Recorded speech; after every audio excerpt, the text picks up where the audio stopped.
আসসালামু আলাইকুম। আশা করি আল্লাহর রহমতে সবাই ভালো আছেন।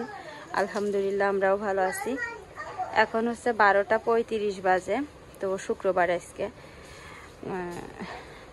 আমরা এক জায়গায় যাচ্ছি, সেটা হচ্ছে আমার নানি শাশুড়ির খবর আসলো যে সে নাকি মানে মারাই গেছে মনে হয় হয়তো বা।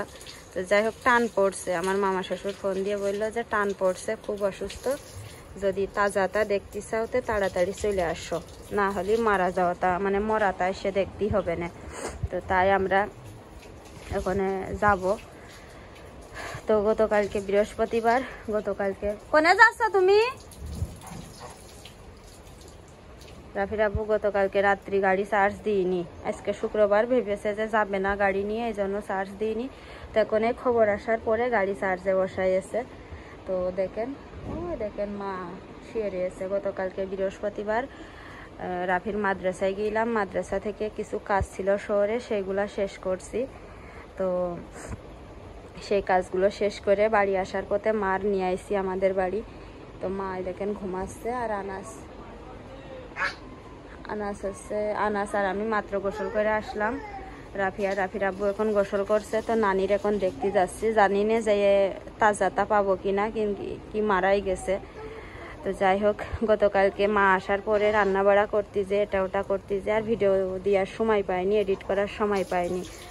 তো আজকেও এখানে কিন্তু 12:30 বাজে, গুছিয়ে বাড়ি থেকে বের হতে হতে 1টা 1:30 বাজবে, বাড়ি ফিরতে ফিরতে আবার রাত হয়তো বা 12টা বাজবে, কারণ অনেক দূর আমার মামা শ্বশুর বাড়ি আমাদের বাড়ি থেকে অনেক দূর।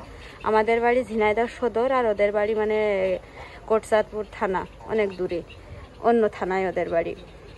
তো যার কারণে ভিডিওটা এখনই আমি আপলোড দিয়ে দেব। বাড়ি ফিরতে ফিরতে রাত 12টা বাজবে, এসে তো আর আজকেও ভিডিও দিতে পারবো না।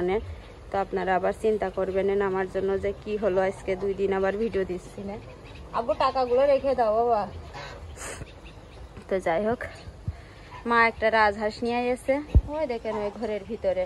আজকে জবাই করতে চাইলাম, তারপরে নানির এই খবর শুনে আর জবাই করতে পারলাম না, কালকে জবাই করবো ইনশাল্লাহ।